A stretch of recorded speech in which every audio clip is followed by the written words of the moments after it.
Okay. You know what? Let's just get into it. Damn them Cowboys.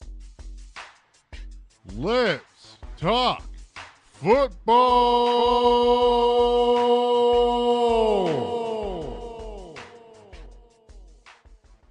Ain't no need for like that preview stuff. No, let's just get right into it. Okay, so Let's Talk Football, episode 16. I'm your host, John Behrens. And I'm Joshua Perkins. Yeah. So that happened last night. That did. Never seen that offense this neutralized the way I saw them neutralized last night. They were just straight up flat last night. And, I saw no type of urgency out of that offense last night. Maybe on a few plays, but mostly there was no urgency on the offensive side of the ball for the Saints last night. And really, I don't know if it's necessarily the Dallas Cowboys defense was that good because I don't know. It just seems like the Saints receivers dropped a lot of balls. Yeah, there was a lot of drops from Keith Kirkwood, Traquan Smith, even Michael Thomas. Michael Thomas. I mean, it was just the offense, and they were held to. I can't remember the last time the Saints were held to 10 points in one game. They said over 3 years. That's just going to show how talented that Saints offense is. Now, I will give the Cowboys props. They came to play last night. The defense was on point, led by DeMarcus Lawrence. Also, Randy Gregory, Leighton Vander Esch. And I got to say, look, I'm not a Cowboys fan, as y'all might know, but I have to give props to Leighton Vander Esch. You're talking about a guy who grew up playing 8-man football. Now he's emerging as one of the best rookie defensive players in the league right now.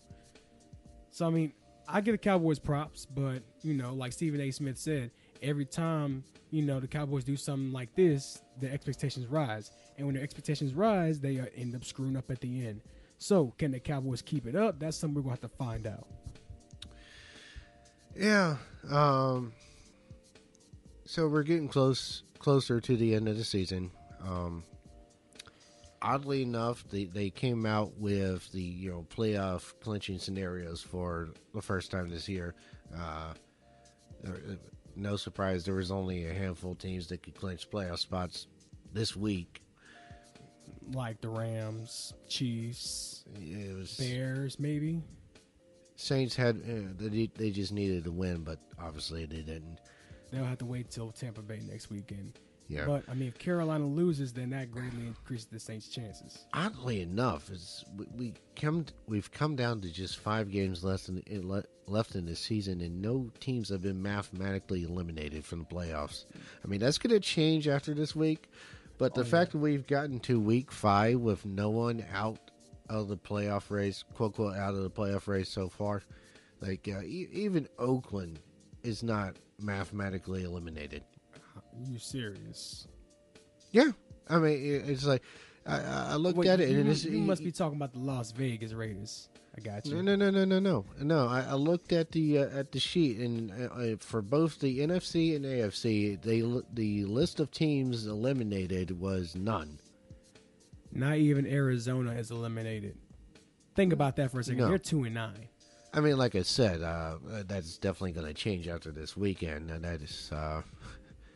Now, I do have a question for you, because it seems that almost everywhere in this league, the race is getting very tight in a lot of these divisions, and we've seen wild cards emerge into the Super Bowl, in recent memory. Who do you? Giants for one.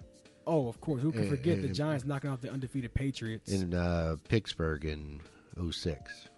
Also, let's not forget the Baltimore Ravens. And Ray Lewis last season with the Ravens when they went to New Orleans and knocked off the Niners in the Super Bowl.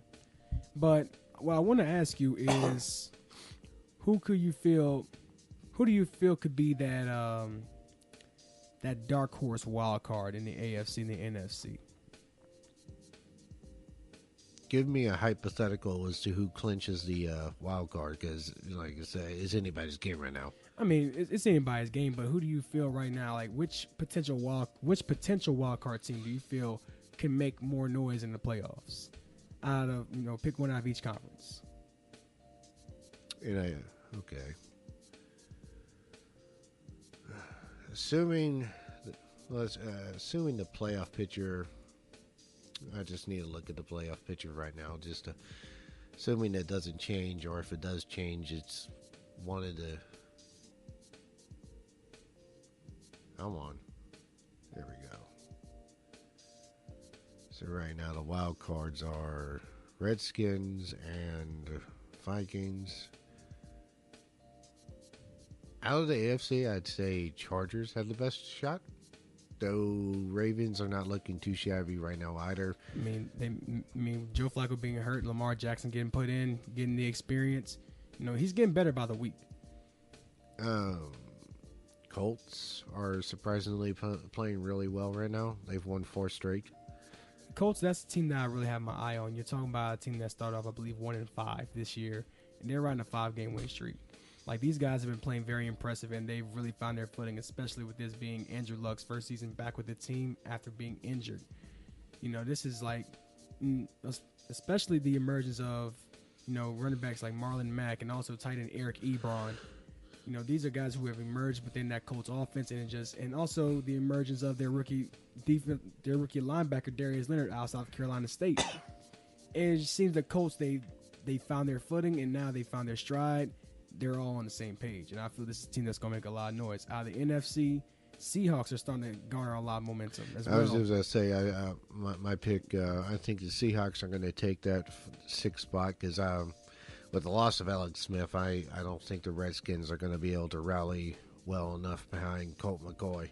I mean, with the Seahawks, they made an emphatic statement. I'm not going to say just a statement. Last weekend, they made an emphatic statement with a win at Carolina. And Carolina is definitely fading, and then they have to face the Saints twice in the final 3 games. Exactly. With the Saints losing to the Cowboys last night, they're going to be more determined to win their final 4. And it's just, in a way, I feel the Saints kind of needed that loss to kind of set them back to reality and to kind of let them know that anything can happen.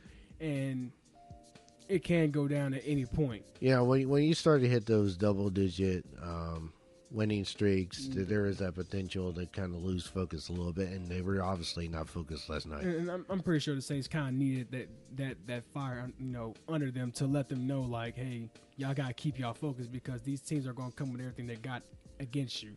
And, Super Bowl caliber teams, they typically do have an off day. True. That's definitely true. I mean, the Eagles, they've been off almost all year. But, I mean, the Saints, in my opinion, are still the best team in football right now. That, in my opinion. Oh, yeah, no question. I'm not saying because I'm a Saints fan. I'm not saying to be biased. I'm saying it because it's fact. If you look how the Saints been playing all season after losing to Tampa Bay week 1, which when they play Tampa Bay again, it won't be the same result. But it's just, last night was just, a minor setback. Saints needed to regain their focus, and now you're going to be dealing with a team that's vicious and relentless for the next, 4 games, 5 games? Yeah, Saints. 4 games? 4 games. Tampa Bay, Panthers twice, and then Pittsburgh in between. So, it's like 2 on the road, 2 at home. I'm excited for that Pittsburgh game. I'm excited. I think the Saints will officially become a Chicago Bears fan next week. Who's Chicago play next week? Los Angeles. Oh, I'll be a Chicago fan too. Monsters of the Midway, go Bears. The Bears, that's another team that's really making a lot of noise this year. They're 8-3. I mean, these guys have really found their stride as well. They found their identity offensively and defensively. It's safe to say that the acquisition of Khalil Mack really gave them a boost defensively. And Mr. Trubisky, he's a lot more comfortable in that Bears system. Yeah, I've actually been surprised with Trubisky. You know, when his rookie season, I was like looking at Trubisky and it's just like, okay, this guy. I mean, I thought he was going to be decent, Yeah. but he actually looks pretty solid. Like in my opinion, of course, with him being in his rookie season and him being thrown in, because at first he didn't starting the season, and so when he got thrown in as starter, I knew there was gonna be some growing pains. That he was going to be exhibiting a lot of flaws and a lot of holes in his game. But it seemed that he's tightening up. Like, all right, so when it comes to zeroing your weapon, you have something called a shot group. The tighter it is, the more zeroed your weapon will be. And it seems that as far as Trubisky's skill set, it seems that he's tightening up his shot group, and it seems that he looks more, like you say, he's looking a lot more solid as the weeks go by. At the same time, I also think it has a lot to do with putting more versatile weapons around him. Oh, most definitely. I mean, they got Trey Burton out there at tight end, And Burton's been huge. definitely. I mean, He's been a difference maker for that offense in general. He's definitely helped Trubisky, giving him another target. and also having Tariq Cohen out there as well. You know, adding another dimension to their offense.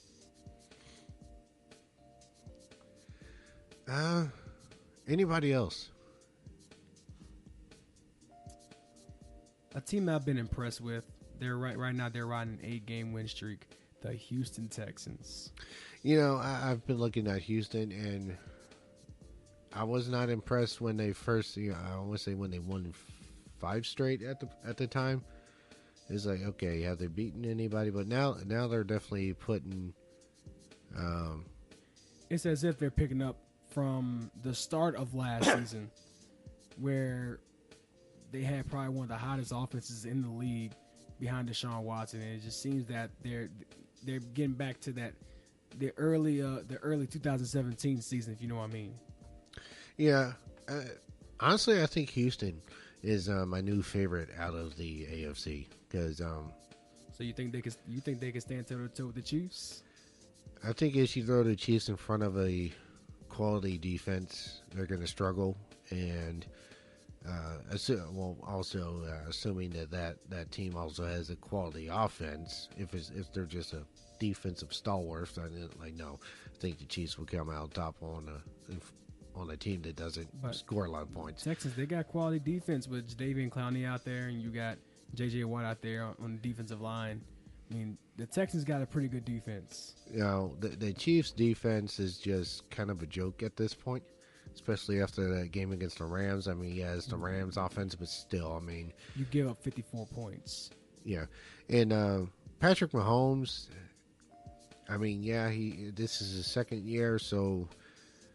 But I mean, technically, he didn't play any meaningful football last year, and this is for all practical purposes his rookie season, and he's making some really rookie mistakes, especially like case in point, 2 interceptions in the final 2 minutes against the Rams. And that's something you can't do if you want to win games.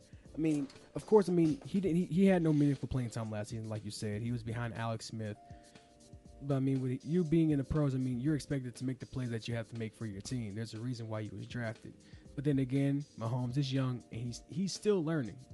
But the Chiefs do have a good plan for him, and I do feel the Chiefs franchise is going in the right direction. Do I feel they're going to the Super Bowl this season? No, but they are moving in the right direction, and they're showing that they are changing the culture out there in that city.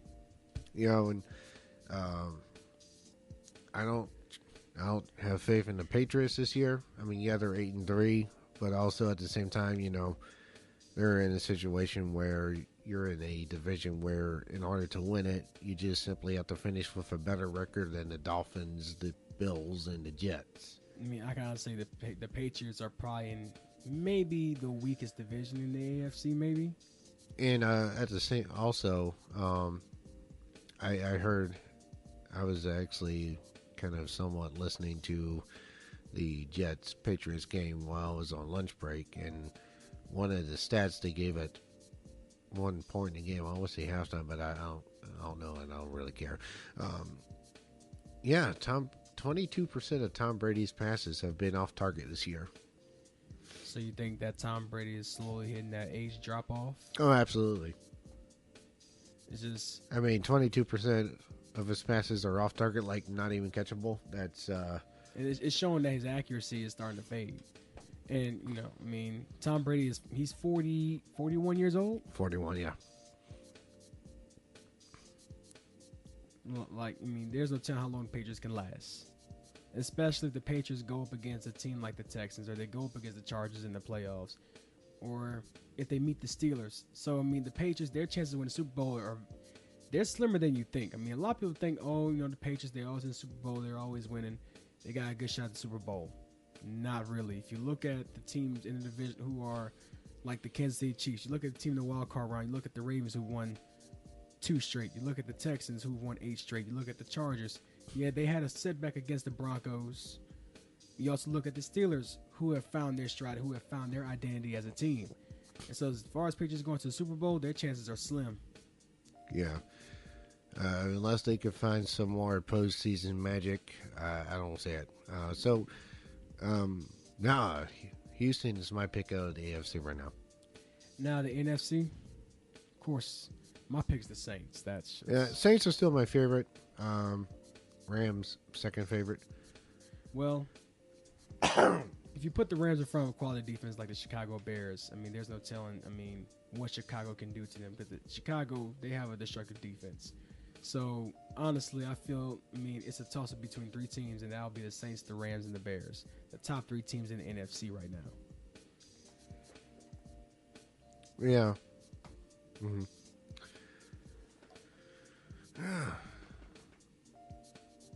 Okay. So we just had rivalry weekend, and we're going into championship weekend. Top matchups: Texas versus Oklahoma. That looks like it could potentially have some playoff implications on it. Ohio versus Northwestern. That would be a good game. But I do have one question for you, though. How much money did Jimbo Fisher pay the refs Saturday night? I just want to know. I don't know. The gig is up, Jimbo. How much money were them refs paid? Oh, you didn't pay him? Let's talk to you like director. How much would... No, let's talk about championship weekend. Championship weekend coming up. SEC title, Alabama and Georgia, which is the rematch of the 2017 national championship game. Yeah. You have... Which, if Georgia wins, Bama and Georgia are both in the playoffs again. Oh, yeah, because they're going to keep Bama in the playoffs. That's no doubt about it. Yeah. They're not going to... I mean... Georgia would have to completely roll Alabama in order for even the slightest consideration for a national title. I mean, Georgia's ranked 5th, so if Georgia should win, they will be in. They will punch their ticket. But you look at a team, you think Notre Dame will, because Notre Dame, they're an independent team. They're not in Notre Dame, I think, is in. They're 12-0. You can't really justify keeping them out. Because, I mean, your top 4, I mean, you have Alabama, you have Clemson, you have Notre Dame, and I believe you have Georgia, I believe, huh? Yeah, Georgia moves up to 4. So you have your 4 teams, and I think if Georgia wins, then that pretty much puts a lock on what the top 4 is right now. If Alabama wins, then that gives Ohio State a window. I don't know about Ohio State. I mean, they're going against the Northwestern Wildcats, but I mean, Northwestern, they have pulled off a couple of good upsets this season. I feel if Bama beats Georgia,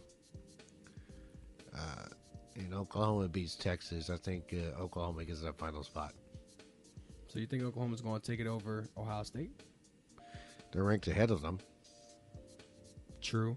I mean, no, well, Oklahoma's resume is a lot better than Ohio State. I mean, Ohio State got blown out by an unranked team earlier this season by Purdue. And it seems that almost every year they're getting blown out by an unranked team. You look at Oklahoma, their only loss was against Texas. Well, Texas is in the Big 12 title game.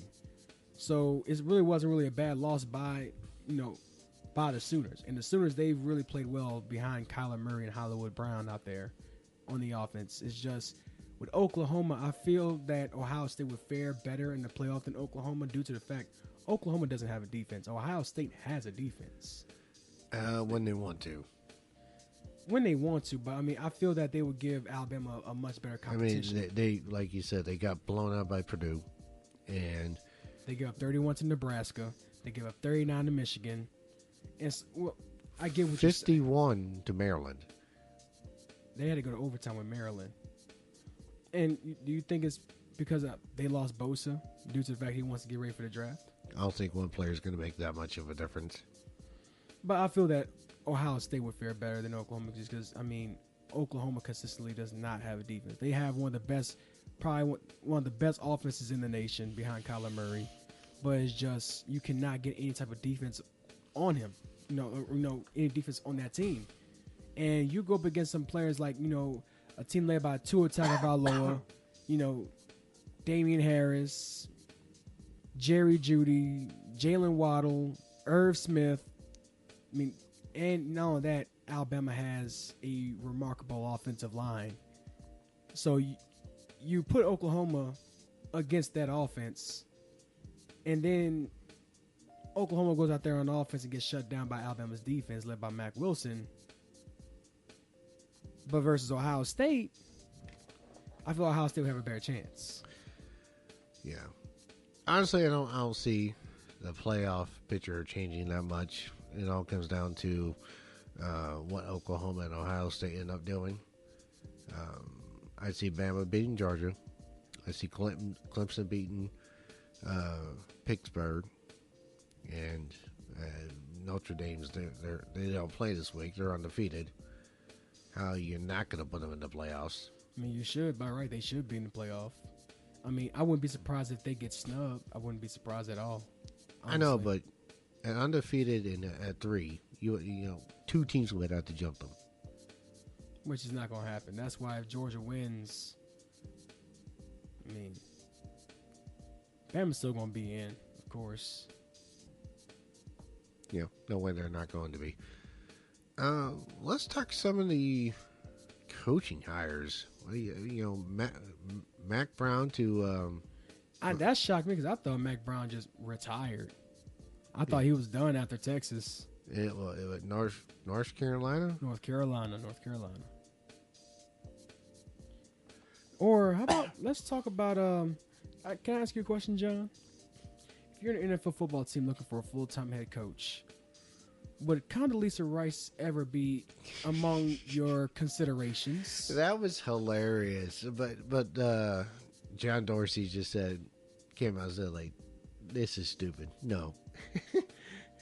Good. I don't know where that rumor came from that the Browns were considering Condoleezza Rice. No, it was on ESPN because that's why I thought it was legitimate. Apparently, somebody really slid some money and somebody was like real adamant about this rumor. Like, oh my goodness, like the Browns are actually considering Condoleezza Rice, and apparently it made ESPN sources. Yeah.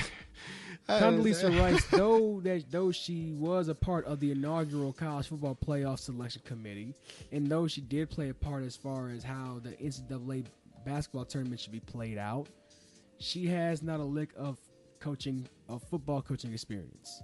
No. So why would you have that lady out there, and then the team just crumbles and burns? If you want a head coach out there, honestly, you know who the Browns should, in my opinion, you know who the Browns should pursue as head coach?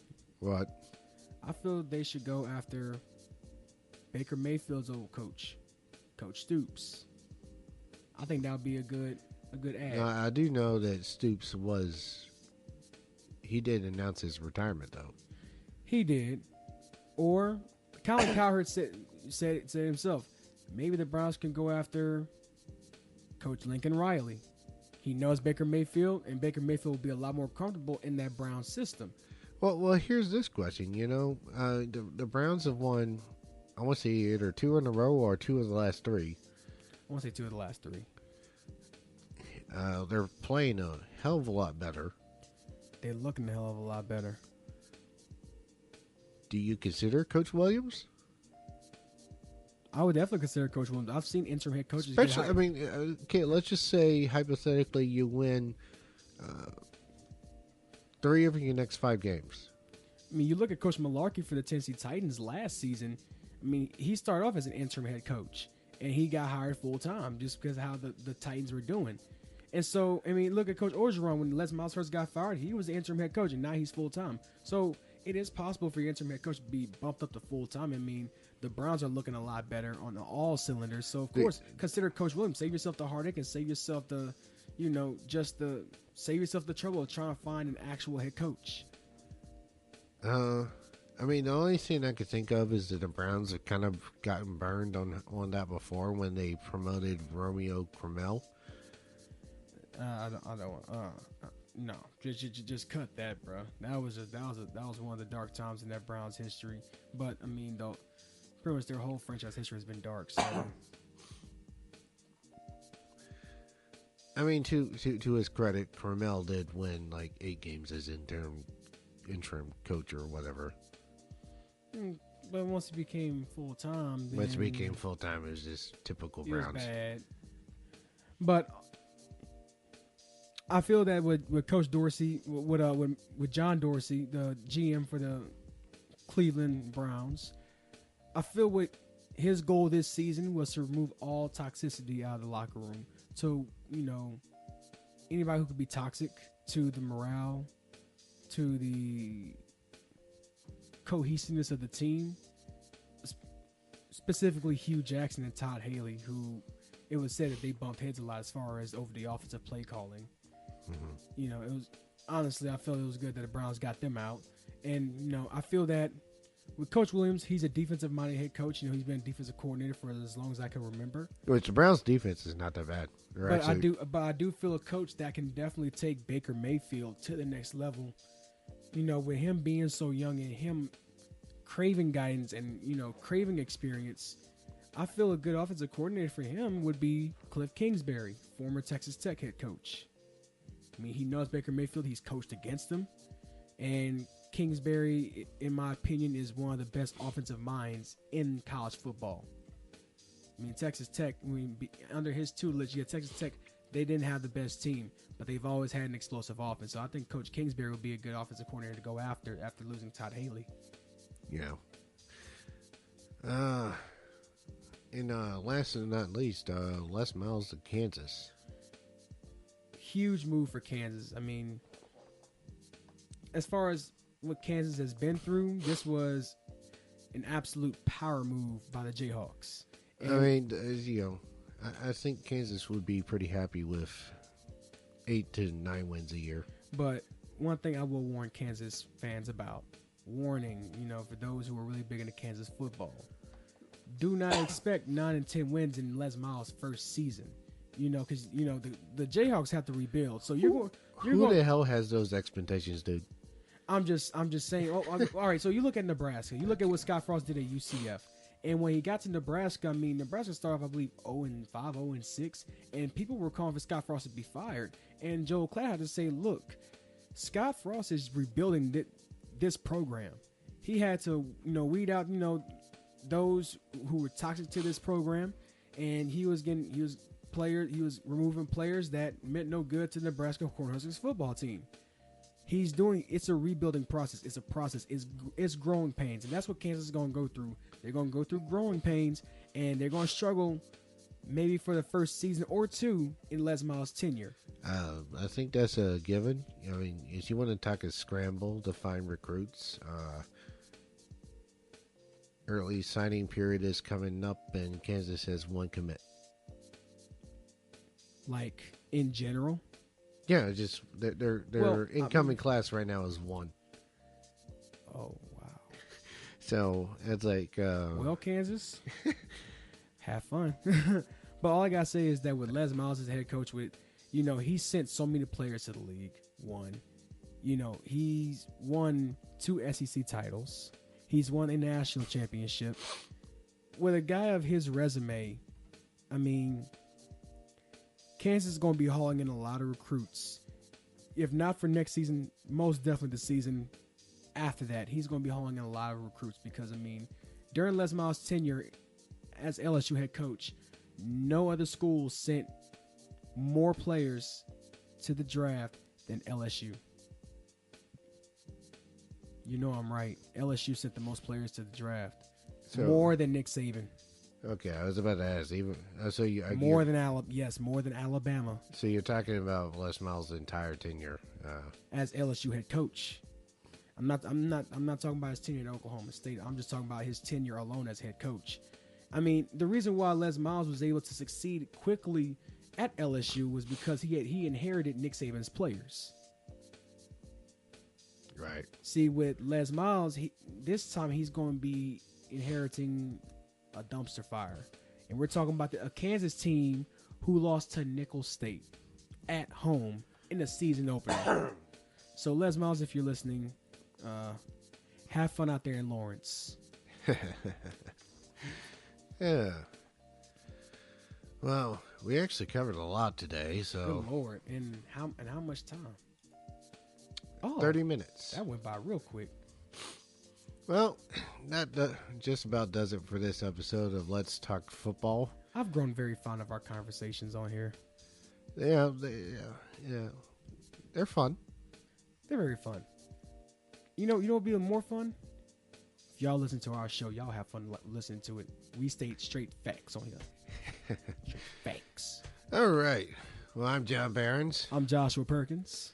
Thank you for listening to Let's Talk Football. Signing out, people. We love you.